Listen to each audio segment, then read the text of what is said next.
Hello dear friends, आप सभी का वेलकम आपके प्यारा सा चैनल तनु क्लासेस में। दोस्तों, आज की इस वीडियो में हम लोग पढ़ने वाले हैं जैव प्रक्रम, जो कि आपका क्लास 10 बायोलॉजी यानी कि जीव विज्ञान का पहला अध्याय है। उसी का जो है ये हम लोग दूसरा वीडियो लेके आए यानी कि पार्ट 2 लेके आए हैं। इससे पहले हम लोग इस चैप्टर का एक वीडियो कंप्लीट कर चुके हैं। जो भी उन पहला वीडियो को नहीं देखे, प्लीज आप लोग जाइए, इसी वीडियो के नीचे डिस्क्रिप्शन में आपको लिंक मिलेगा, उसको देखने के बाद ही इसको देखें, तभी जो है आपको चैप्टर बहुत अच्छे से समझ में आएगा। ठीक है, चलिए एक बार हम लोग फटाफट रिवीजन कर लेते हैं कि आखिर हम लोगों ने पार्ट 1 में क्या क्या पढ़ा था, फिर जो हम लोग इस चैप्टर की आगाज करते हैं। तो देखिए, पहला चैप्टर आपका बायोलॉजी का, जिसका नाम क्या है, जैव प्रक्रम। जैव प्रक्रम का मतलब मैंने आपको बताया था कि जो हम लोग जिंदगी जीने के लिए जो भी खाते हैं, जो भी पीते हैं और अनुरक्षण करते हैं, मतलब क्या हो गया, जो भी खाते हैं, जो भी सांस लेते हैं और जो भी मलमूत्र निकालते हैं, ये एक प्रकार का प्रोसेस हुआ। यानी कि हम लोगों को जिंदगी जीने के लिए ये सब चीज करना ही पड़ेगा। बस यही प्रक्रिया जो है आपका क्या कहलाया, यही प्रक्रिया जो है वो आपका जैव प्रक्रम कहलाया। ठीक है, यानी कि इसी का जो सम्मिलित रूप है वो कहलाता है जैव प्रक्रम। ध्यान दीजिएगा, वो क्या कहलाता है, जैव प्रक्रम कहता है। यानी कि जीवों को अपने जीवन के लिए किए गए सभी अनुरक्षण को जो है जैव प्रक्रम कहते हैं। अनुरक्षण का मतलब हो गया भोजन करना, शोषण करना, उत्सर्जन करना। फिर हम लोगों ने जो है पोषण के बारे में पढ़ा था।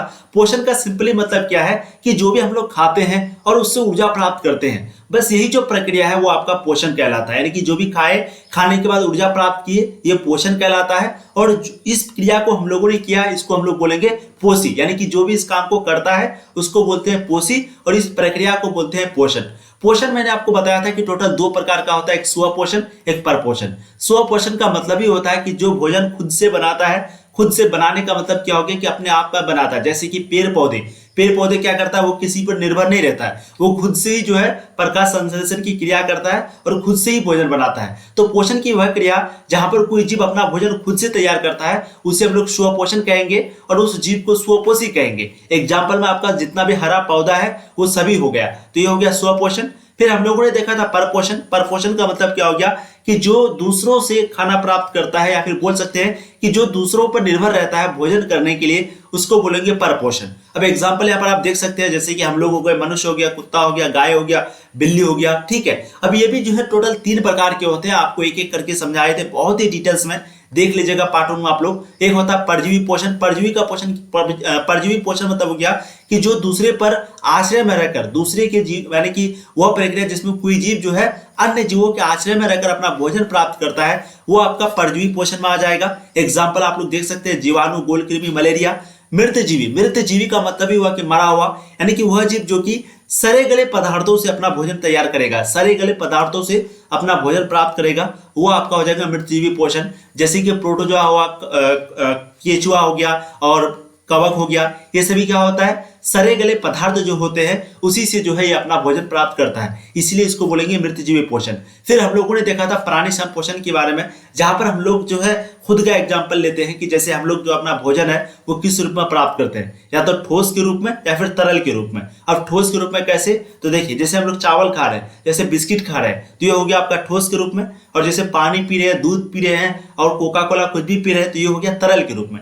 तो मनुष्य जो है या फिर कोई भी जीव जो कि भोजन जो है तरल या फिर ठोस के रूप में अगर ग्रहण करे, तो उसको हम लोग क्या बोलेंगे, प्राणी संपोषण बोलेंगे। जैसे मनुष्य क्या है, वो भी ठोस और तरल दोनों तरीके से अपना पदार्थ जो है मतलब कि वो भोजन करता है। उसी तरीके से गाय हो गया, कुत्ता हो गया, बिल्ली हो गया, ये सभी लोग क्या करता है, तरल के रूप में भी और ठोस के रूप में भी जो है अपना भोजन को ग्रहण करता है, इसीलिए इसको बोलेंगे प्राणी संपोषण। फिर हम लोगों ने स्वपोषी पौधे के विभिन्न अंग के बारे में पढ़ा था। फिर हम लोगों ने जो है कुछ पौधे परपोषी होते हैं, जो कि 2 प्रकार के होते हैं, मृतजीवी पोषी, परजीवी पोषी। एग्जाम्पल के साथ हम लोगों ने देखा था। फिर एक बहुत ही इंपोर्टेंट टॉपिक के बारे में मैंने आपको बताया था, प्रकाश संश्लेषी इकाई। थोड़ा सा इसको समझिए, कल के वीडियो में भी आपको बताए थे। प्रकाश संश्लेषी इकाई क्या होता है कि क्लोरोफिल ही वो वास्तविक अणु है जिसके द्वारा प्रकाश संश्लेषण की प्रक्रिया संपन्न होती है। यानी कि अगर क्लोरोफिल ना हो, सबसे पहले प्रकाश संश्लेषण इकाई क्या है, तो क्लोरोफिल को जो है हम लोग प्रकाश संश्लेषण की इकाई कहते हैं। और अगर ये क्लोरोफिल ना होगी तो क्या होगा, बिल्कुल पेड़ पौधे जो है खुद से अपना भोजन तैयार नहीं कर पाएंगे। यानी कि क्लोरोफिल बहुत जरूरी है। अगर कोई भी प्रकाश संश्लेषण की क्रिया को संपन्न होना चाहता है, करना चाहता है, तो क्लोरोफिल जो है बहुत जरूरी है। इसीलिए प्रकाश संश्लेषण की इकाई माना गया है किसको, क्लोरोफिल को। उसके बाद फिर हम लोगों ने देखा था प्रकाश संश्लेषण के बारे में, जिसको इंग्लिश बोलते हैं फोटोसिंथेसिस। प्रकाश संश्लेषण क्या होता है, तो सूर्य प्रकाश की उपस्थिति में जितना भी, सबसे पहले ध्यान दीजिएगा, सूर्य प्रकाश की उपस्थिति में जो भी हरे पौधे हैं वो क्या होता है कि मिट्टी से जो है अपना जल प्राप्त करते हैं, खनिज लवण प्राप्त करते हैं और वायुमंडल से जो है कार्बन डाइऑक्साइड यानी कि CO2 प्राप्त करते हैं और ये दोनों प्राप्त करने के बाद ग्लूकोज का निर्माण करते हैं। बस यही प्रक्रिया को, यही प्रोसेस को जो है प्रकाश संश्लेषण कहते हैं। आपको यहाँ पर जो है रिएक्शन भी बताए थे कि 6CO2 + 6H2O बराबर यानी कि रिएक्शन होकर के बनता है C6H12O6 + 6O2। ये जो C6H12O6 है ये आपका क्या है, ग्लूकोज है। ठीक है, चीजें आपको समझ में आ गई। चलिए अब हम आपको बताए थे कि प्रकाश संश्लेषण कहां पर हो सकता है। तो प्रकाश संश्लेषण सिर्फ उसी पौधे में हो सकता है जहां पर क्लोरोफिल उपस्थित हो। रंध्र क्या होता है, तो वह पेड़ पौधे का वह भाग, या फिर बोल सकते हैं कि ये जो रंध्र है वो पत्ता में होता है। ठीक है, तो पत्ते का वह भाग जिसके द्वारा CO2 या फिर O2 यानी कि कार्बन डाइऑक्साइड और ऑक्सीजन का आदान प्रदान होता है, या जहां से सांस लेता है और सांस छोड़ता है। जैसे हम लोग क्या करते हैं, नाक से या फिर मुंह से सांस लेते हैं, छोड़ते हैं, तो हम लोगों का रंध्र क्या हो जाएगा, मुंह या फिर नाक हो जाएगा। एक एग्जाम्पल के तौर पर अगर समझे तो वैसे पेड़ पौधा क्या करता है, यानी कि अपना जो सांस है वो रंध्र के द्वारा छोड़ता है और रंध्र के द्वारा लेता है। तो आदान प्रदान होता है किसका, CO2 का और O2 का। बस इसी को हम लोग बोलेंगे रंध्र। ठीक है, यानी कि जिसके द्वारा होता है उसी को बोलेंगे रंध्र। और रक्षक कोशिका क्या होता है, तो ये जो रक्षक कोशिका है वो रंध्र को सुरक्षा प्रदान करता है, इसलिए रक्षा प्रदान करता है या फिर सुरक्षा प्रदान करता है। ठीक है, चलिए अब आज का इस टॉपिक को शुरू करते हैं। पार्ट 2 में हम लोग पढ़ने वाले हरित लवक के बारे में। मैंने आपको बताया था इसका इंग्लिश जो होता है वो है क्लोरोप्लास्ट। अब हरित लवक क्या होता है इसको समझते हैं। एपिथेलियम उत्तरों से बना है। प्रकाश संश्लेषण के लिए 4 पदार्थों की आवश्यकता होती है, यानी कि ये जो हरित लवक है वो एपिथेलियम उत्तरों से बना है, उत्तकों से बना हुआ। ठीक है, तो अगर पूछा जाए हरित लवक किससे बना है तो एपिथेलियम से बना है। और ये प्रकाश संश्लेषण के लिए जो है 4 पदार्थों की जरूरत होती है। सबसे पहला अगर आपको पूछ दिया जाए कि प्रकाश संश्लेषण के लिए कितने पदार्थों की जरूरत होती है, टोटल 4। एक है आपका पर्णहरित जिसको हम लोग क्लोरोफिल भी बोलते हैं, एक आपका कार्बन डाइऑक्साइड यानी कि CO2, एक आपका जल यानी कि H2O, एक आपका सूर्य प्रकाश। ठीक है, तो मैं आपको बताया भी चुका था कि हरित लवक की क्रिया होने के लिए जो है टोटल 4 प्रकार का आपको यहाँ पर पदार्थ की जरूरत पड़ेगी। क्लोरोफिल हो गया, कार्बन डाइऑक्साइड हो गया, जल हो गया, सूर्य प्रकाश हो गया। ठीक है, अब एग्जाम्पल से यहाँ पर नोट एक पॉइंट देख लीजिए आप लोग। कोई पौधा प्रकाश संश्लेषण की क्रिया को संपन्न कर सकती है जिसमें क्लोरोफिल हो, ना कि हरा रंग। तो ये भी चीज ध्यान रखिएगा। बहुत लोग सोचते हैं क्या कि ये पत्ता हरा है तो हो सकता है कि क्लोरोफिल यानी कि ये जो प्रकाश संश्लेषण की प्रक्रिया है वो करेगा, बिल्कुल नहीं। क्लोरोफिल होना चाहिए। मैं भी आपको बताया कि जो आपका क्लोरोफिल है वो क्या है, प्रकाश संश्लेषी इकाई है। क्लोरोफिल क्या है, प्रकाश संश्लेषी इकाई है, यानी कि जहां पर भी क्लोरोफिल उपस्थित होगा वहां पर जो है ये प्रकाश संश्लेषण की क्रिया होगा। चाहे अगर ये क्लोरोफिल मान लेते मनुष्य में आ गया तो मनुष्य में भी जो है प्रकाश संश्लेषण की प्रक्रिया होगा। ठीक है, तो यहाँ पर वही चीज बताया जा रहा है नोट में कि कोई भी पौधा प्रकाश संश्लेषण की क्रिया को तभी संपन्न कर सकती है जहां पर क्लोरोफिल होना चाहिए। ठीक है, यानी कि प्रकाश संश्लेषण की प्रक्रिया संपन्न होने के लिए क्लोरोफिल होना चाहिए, ना कि हरा रंग।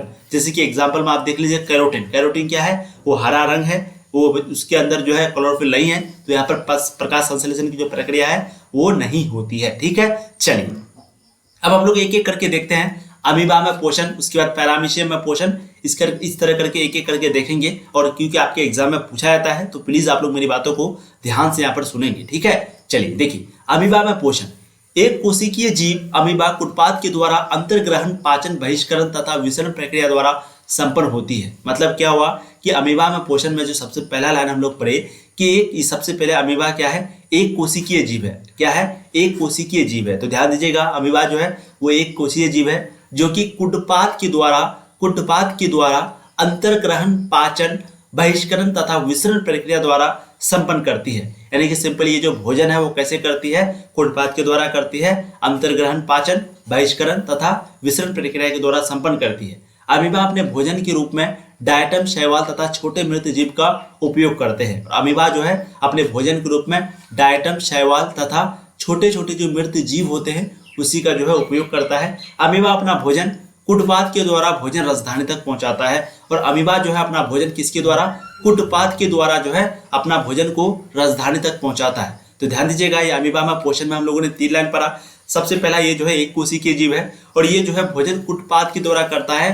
कुटपाद के द्वारा अपना भोजन जो है वो अंतर्ग्रहण, पाचन और बहिष्करण प्रक्रिया के द्वारा, ये सभी आपका प्रक्रिया है। अंतर्ग्रहण, पाचन, बहिष्करण आगे हम लोग पढ़ेंगे, ये सभी आपका प्रक्रिया है। तो इसी के द्वारा जो है अमीबा भोजन करता है। और अमीबा जो है कौन चीज को खाता है, तो सिंपली आप समझ सकते हैं डायटम, शैवाल तथा छोटे मृत जीव का जो है उपयोग करता है अपने भोजन के रूप में। जैसे हम लोग चावल करते हैं, पानी पीते हैं, वैसे ही। ठीक है, उसके बाद अमीबा जो अपना भोजन है, जैसे हम लोग अपना भोजन कहाँ तक पहुंचाते हैं, पाचन तंत्र तक, तो वैसे ही अमीबा जो है अपना भोजन कुटपाथ के द्वारा भोजन को कहां पर पहुंचाता है, राजधानी तक पहुंचाता है। ध्यान दीजिएगा, कहां तक पहुंचाता है, राजधानी तक पहुंचाता है। तो हो सके तो आप लोग स्क्रीनशॉट जो है लेते चलिए, ठीक है। चलिए अब अगला लाइन को हम लोग देखेंगे पैरामीशियम के बारे में। पैरामीशियम, जिसको इंग्लिश में भी हम लोग पैरामीशियम बोलते हैं, ये भी जो है आपका एक कोशिकीय जीव है। तो पैरामीशियम क्या है, ये एक कोशिकीय जो जीव है जो कि मृदीय जलियों में पाया जाता है, यानी कि जो जल मरा हुआ होता है, बहता हुआ नहीं, रुकी हुई जो जल होती है वहां पर पैरामीशियम पाया जाता है। यह प्रोटोजोआ वर्ग की एक जीव है तथा इसका आकार जो है निश्चित होता है। और ये जो है प्रोटोजोआ वर्ग के, अगर पूछ दिया जाए कि पैरामीशियम किस वर्ग का जीव है, तो प्रोटोजोआ वर्ग का जीव है और इसका जो आकार है वो फिक्स होता है। तो ध्यान दीजिएगा, अमीबा जो है वो भी आपका एक कोशिकीय जीव है, ठीक है। उसी तरीके से जो पैरामीशियम है ये भी आपका एक कोशिकीय जीव है और ये पाया कहाँ पर जाता है, तो मृदु जलीयों में पाया जाता है।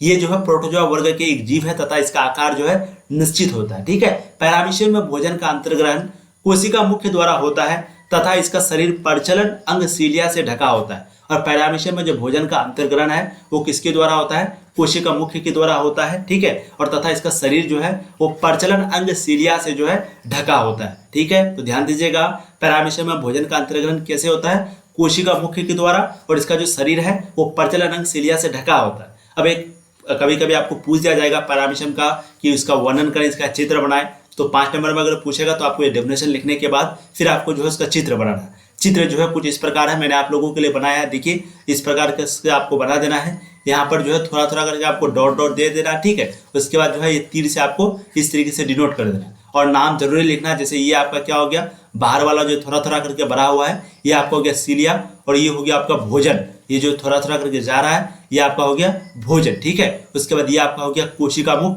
इसी के द्वारा जो है भोजन जा रहा है। उसके बाद आगे हम लोग देखेंगे भोजन राजधानी, क्योंकि आपको अभी बताया कि ये जो है राजधानी के द्वारा अपना भोजन को एक जगह से दूसरे जगह पहुंचाता है, ठीक है।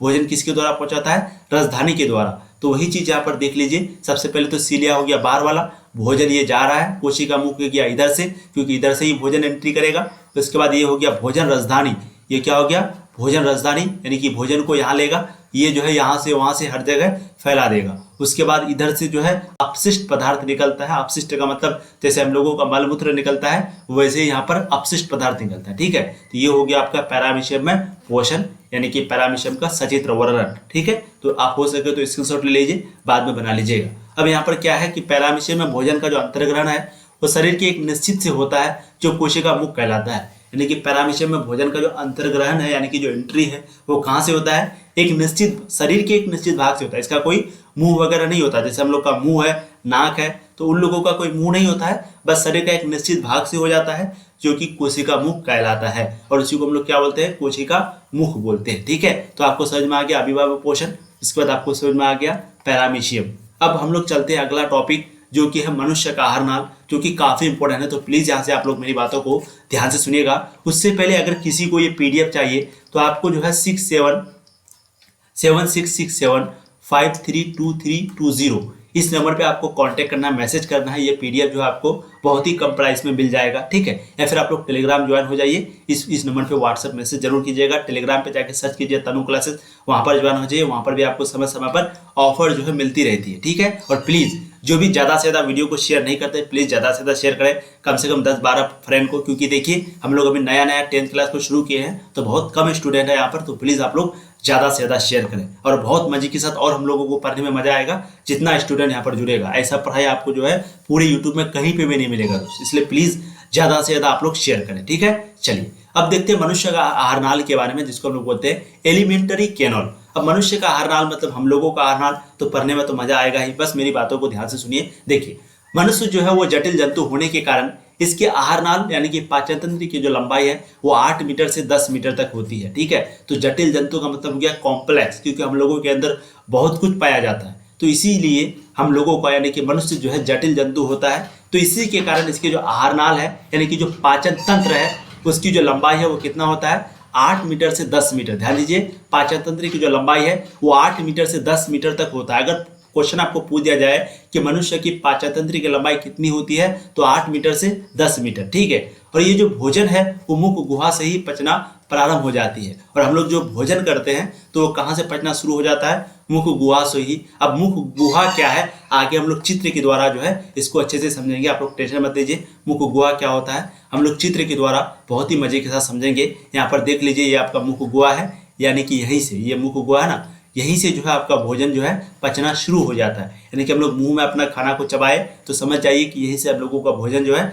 पचना शुरू हो गया। ठीक है, तो आगे हम लोग इसके बारे में पढ़ेंगे, आप लोग बिल्कुल टेंशन मत लीजिए। चलिए, तो मनुष्य की जो पाचन तंत्र की लंबाई है वो कितनी होती है, 8 से 10 मीटर होती है। और भोजन जो है वो कहाँ से पचना शुरू हो जाता है, मुख गुहा से ही पचना जो है शुरू हो जाता है। अब आगे हम लोग सबसे पहले देखते हैं मुख गुहा के बारे में, क्योंकि हम लोगों का भोजन जो है मुख गुहा से ही पचना शुरू हो जाता है। तो सबसे पहले हम लोग पढ़ेंगे मुख गुहा के बारे में। अब देखिए मुख गुहा क्या होता है, ये जो है आहार नाल के सबसे पहला भाग है। तो मुख गुहा जो है आहार नाल यानी कि पाचन तंत्र का सबसे पहला भाग है, जिसमें जो है एक जीव, कुछ दांत तथा 2 जबड़े होते हैं। जिसमें क्या होता है, एक जीव, जीव का मतलब हो गया टंग, यानी कि जो हम लोग का जवान है, ठीक है, जिसके द्वारा आप लोग बोल पाते हैं। तो एक टंग होता है, कुछ दांत होते हैं तथा 2 जबड़ा होता है। जबड़ा का मतलब क्या हो गया, 2 जबड़ा होता है, कुछ दांत होता है और एक जीभ होता है। यानी कि हम लोगों के मुंह के अंदर जो जो चीज पाया जाता है उसी को यहाँ पर बोला जा रहा है। तो ये जो है आहार नाल का सबसे पहला भाग है, कौन, मुख गुहा, जहाँ पर क्या क्या पाया जाता है, एक जीभ पाया जाता है, एक टंग पाया जाता है, कुछ दांत होते हैं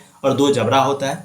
मुख गुहा को बंद करने के लिए 2 मांसल होठ होते हैं, और हम लोगों को बंद करने के लिए मतलब बंद करने के लिए 2 लिप्स होता है, 2 होठ होता है। तो सबसे पहला पॉइंट आपको यही लिखना है कि क्या क्या होता है, एक दांत, कुछ दांत हो गया, एक जीभ हो गया, मुख गुहा को बनने के लिए 2 होठ हो गया और 2 जबड़ा हो गया। तो ये सारा चीज जो है हम लोगों के पास होता है मुख गुहा में। ठीक है, उसके बाद आगे देखते हैं, जीभ के ऊपर छोटी छोटी अंकुर जैसी उबड़ी भाग होती है, जिसे स्वाद कलियां कहते हैं। अगर आपको पूछ दिया जाए कि स्वाद गली क्या है, तो आपको सिंपली जवाब क्या देना है कि हम लोगों का जो टंग है, जो जबान है, उसी के ऊपर यानी कि जीभ के ऊपर ये जीभ होता है, जीभ। ठीक है, जीभ, यहाँ पर ये जीभ आपका गलत लिखा हुआ है। तो देखिए जीभ के ऊपर जो है छोटी छोटी रचना होती है, उसी को हम लोग, उभरी हुई भाग होती है, उसी को हम लोग स्वाद कलियां बोलते हैं। और ये अगर स्वाद कली ना हो तो हम लोगों को कोई चीज़ का टेस्ट जो है पता नहीं चलेगा।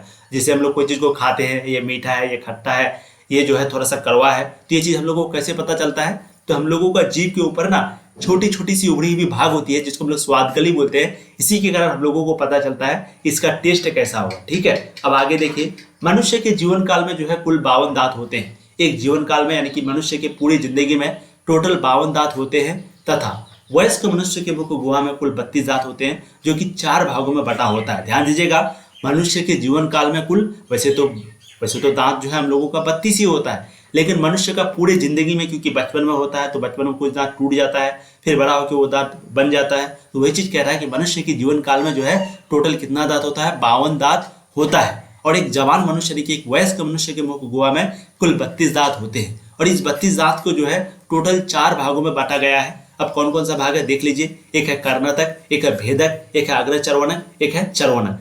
कर्णतक मतलब इंसाइजर, भेदक मतलब कोनाइन, अग्रचर्वणक मतलब प्रीमोलर और चर्वणक मतलब मोलर। यानी कि ये 4 प्रकार से आपका दांत को जो है बांटा गया। ठीक है, तो ध्यान दीजिएगा, अगर आपको पूछा जाए कि एक मनुष्य की पूरी जिंदगी में टोटल कितने दांत होते हैं, तो 52 दांत होते हैं। और एक जवान मनुष्य के टोटल कितने दांत होते हैं, 32 दांत होते हैं। और इन्हीं 32 दांत को 4 भाग में बांटा गया है, कर्णतक, भेदक, अग्रचर्वणक, चर्वणक। हो सके तो आप लोग स्क्रीनशॉट ले लीजिए। अगला पॉइंट यहाँ पर देखिए, आप लोग स्क्रीनशॉट लेते चलिएगा, सभी पॉइंट आपके लिए इंपॉर्टेंट है। ठीक है, हम लोग जो है मुख गुहा से स्टार्ट किए हैं, एक शुरू से एकदम, तो शुरू से पढ़ते जा रहे हैं, एक एक चीज को पढ़ते जा रहे हैं। चलिए अब हम लोग देखते हैं दांत की बनावट के बारे में, कि दांत की जो बनावट है वो कैसे हुआ है। देखिए, दांत का वह भाग जो जबड़ा में घुसा होता है उसे दांत का जड़ कहते हैं। अच्छा, जबड़ा क्या होता है, जिसको हम लोग सीरा भी बोलते हैं। जैसे मान लेते हैं यहाँ पर चित्र के द्वारा आपको थोड़ा सा समझाते हैं कि जबड़ा होता क्या है। देखिए, ये जो आपका मुंह है, तो मुंह के ऊपर में और मुंह के नीचे में जो आपका दांत लगा हुआ होता है उसी को जबड़ा बोला जाता है। ठीक है, तो जबड़ा मतलब आपको समझ में आ गया,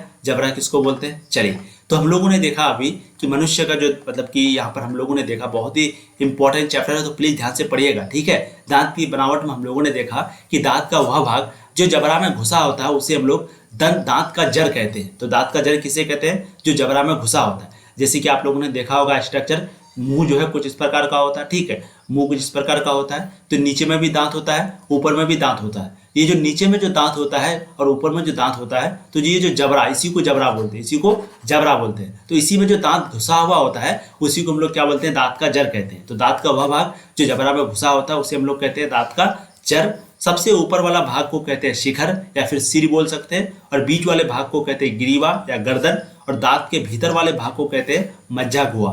तो ध्यान दीजिएगा, जबड़ा में जो घुसा होता है उसे दांत का जड़ कहते हैं। सबसे ऊपर वाला जो भाग होता है दांत का उसको बोलेंगे शिखर। देखिए दांत बना हुआ तो ऊपर वाला भाग को बोलेंगे शिखर, और बीच वाले भाग को हम लोग बोलेंगे ग्रीवा या गर्दन, और दांत के जो भीतर भाग है यानी कि जो जबड़ा में घुसा हुआ रहता है, जो भीतर वाला सबसे नीचे वाला भाग है उसको बोलेंगे मज्जा गुहा। क्या बोलेंगे? मज्जा गुहा। ठीक है, अब आगे देखते हैं। अस्थि मज्जा या मज्जा के गुहा के ऊपरी भाग को दंतास्थि कहते हैं, और अस्थि मज्जा या फिर मज्जा गुहा जो होता है उसका फिर ऊपरी भाग को क्या बोलते हैं? दंतास्थि कहते हैं। डेंटाइन के ऊपरी भाग को इनामेल कहते हैं। डेंटाइन जो होता है उसी का ऊपरी भाग को क्या कहते हैं? इनामेल कहते हैं, क्योंकि इसका निर्माण जो है इनामेल के कारण होती है, बस इसीलिए। ठीक है, बैक्टीरिया तथा भोजन के महीन कण दांत से चिपक कर एक परत का निर्माण कर देते हैं। जब इसे अच्छी प्रकार से साफ नहीं किया जाता है तब यह दांतों पर एक अस्थायी परत बना देता है, जिसे दंत प्लाक कहते हैं। यानी कि सिंपली क्या है कि बैक्टीरिया और भोजन का जो महीन कण होता है वो दांत से चिपक जाता है और एक परत का निर्माण कर देता है। जैसे हम लोग कोई चॉकलेट खा लिए और उसको अच्छे से साफ नहीं किए तो वो क्या किया? दांत में चिपक गया और एक जो है परत का निर्माण कर दिया। अब अगर इसे अच्छी प्रकार से हम लोग साफ नहीं करेंगे तो ये क्या करेगा? दांतों पर जो है अस्थायी परत बना लेगा, यानी कि परमानेंट इसी तरीके से परत बना लेगा, और इसी को हम लोग एक बीमारी बोलते हैं दंत प्लॉक। इसी को क्या बोला जाता है? दंत प्लॉक बोला जाता है। तो यहाँ पर इस लाइन को एक दो बार पढ़िएगा, आपको समझ में आ जाएगा कि ये क्या कहना चाहता है। ठीक है, चलिए अब हम लोग देखते हैं दंत अस्थिक्षय के बारे में। देखिए दंत अस्थिक्षय क्या होता है। देखिए अधिक मीठा चॉकलेट, आइसक्रीम इत्यादि खाने से जो है दांत में वह लगा रह जाता है। कोई भी हम लोग चॉकलेट खाते हैं, आइसक्रीम खाते हैं, कुछ भी खाते हैं तो वो क्या होता है? दांत में हम लोगों का लगा रह जाता है। इस पर जीवाणु जो है क्या करता है? रिएक्शन करता है, प्रतिक्रिया करता है और उसे नष्ट कर देता है, अर्थात दांत जो है नष्ट होने लगता है। और इस पर क्या होता है कि जो जीवाणु वो प्रतिक्रिया करने लगता है। अब ये जो जीवाणु है वो अधिक मीठा चॉकलेट, आइसक्रीम जो भी हम लोगों का दांत में लगा है उसको नष्ट करता है, तो उसको उसी के नष्ट के साथ साथ जो है हम लोगों का दांत का भी नष्ट हो जाता है। बस इसी प्रक्रिया को दंत अस्थिक्षय कहते हैं। दंत अस्थिक्षय यानी कि डेंटल कैरेज कहते हैं। ठीक है, तो अगर आपको पूछा जाए दंत अस्थिक्षय क्या है तो आपको जो है यही डेफिनेशन को अच्छे से लिख देना है, क्योंकि देखिए अच्छे से जब तक डेफिनेशन को नहीं लिखेंगे तो फिर आपको जो है नंबर नहीं दिया जाएगा। तो हम लोगों ने जो है मनुष्य का आहार नाल पढ़ रहे थे, जहाँ पर मुख गुहा के बारे में पढ़ा। मुख गुहा क्या होता है? तो ये आहार नाल का सबसे पहला भाग होता है। मुख गुहा को बंद करने के लिए दो मार्शल माउथ होते हैं, कुछ दांत होता है, एक जीभ होता है, एक टंग होता है। ठीक है, दो जबड़े होते हैं। अब हम लोगों ने एक एक करके देखा कि स्वाद गले क्या होता है। तो जो टंग है उसी के ऊपर में जो छोटी छोटी कली होती है, उभरी हुई होती है, जिसको स्वाद गले बोलते हैं। अगर ये स्वाद गले ना हो तो हम लोगों को कोई भी चीज़ का टेस्ट जो है पता नहीं चलेगा। अब मनुष्य के जीवन में टोटल 52 दांत होते हैं। इसको 4 भाग में बांटा गया। हम लोगों ने चारों भाग को देखा, फिर हम लोगों ने दांत की बनावट को देखा, कैसे कैसे दांत बना हुआ है। जो घुसा हुआ होता है जबड़ा में उसी को जड़ बोलते हैं। ऊपर वाला जो भाग होता है दांत का उसको बोलते हैं सिर। ध्यान दीजिएगा, जो सबसे नीचे वाला भाग होता है उसको जड़ बोलते हैं, जो सबसे ऊपर वाला भाग होता है उसको शिखर या फिर सिर बोलते हैं, और जो बीच वाला भाग होता है उसको बोलते हैं ग्रीवा या गर्दन। ठीक है, और दांत के भीतर वाले भाग को मज्जा गुहा कहा जाता है, और जो भीतर वाला भाग होता है उसको मज्जा गुहा, यानी कि दांत के अंदर वाला जो भाग होता है उसको क्या बोलते हैं? मज्जा गुहा बोलते हैं। फिर हम लोगों ने एक एक करके जो है सब कुछ समझा। ठीक है, आज हम लोग जो है यहीं तक रहने देते हैं, क्योंकि आगे जो आने वाला टॉपिक है आपका वो काफ़ी इंपॉर्टेंट है और बहुत बड़ा है, और वीडियो जो है काफ़ी लंबी बन जाएगी। तो हम लोग क्या करेंगे, आगे जो आने वाला मतलब कि पार्ट 3 होगा, क्योंकि ये आपका पार्ट 2 था।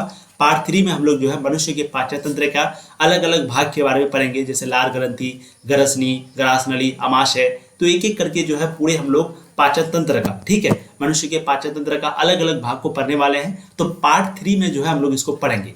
आज ये आपका पार्ट 2 था, तो पार्ट 1 ये आपका पार्ट 1 जो भी दिए उसको देख लीजिएगा, ये पार्ट 2 था। फिर जो पार्ट 3 आएगा उसमें हम लोग इस चैप्टर को समाप्त करने का पूरे तरीके से प्रयास करेंगे। प्लीज अभी तक जो भी वीडियो को लाइक नहीं किया लाइक कर दीजिएगा, चैनल को सब्सक्राइब तो करना ही है, साथ में ज़्यादा से ज़्यादा शेयर करें, कम से कम 10 दोस्तों को शेयर करें, ताकि उसको भी पता चले कि यहाँ पर जो है पढ़ाई हो रही है। ठीक है, इस तरीके से आपको यूट्यूब पे कहीं पढ़ाई नहीं मिलेगी, तो एक बार आपका काम है पहुँचाना। एक बार पहुँचा दीजिए, वो पढ़े ना पढ़े उसकी मर्जी, लेकिन इस तरीके से पढ़ाई आपकी कहीं नहीं होगी। तो प्लीज़ ज़्यादा से ज़्यादा आप लोग शेयर कीजिएगा। ठीक है, थैंक यू सो मच। ऐसी पढ़ाई करते रहिए। All the very best.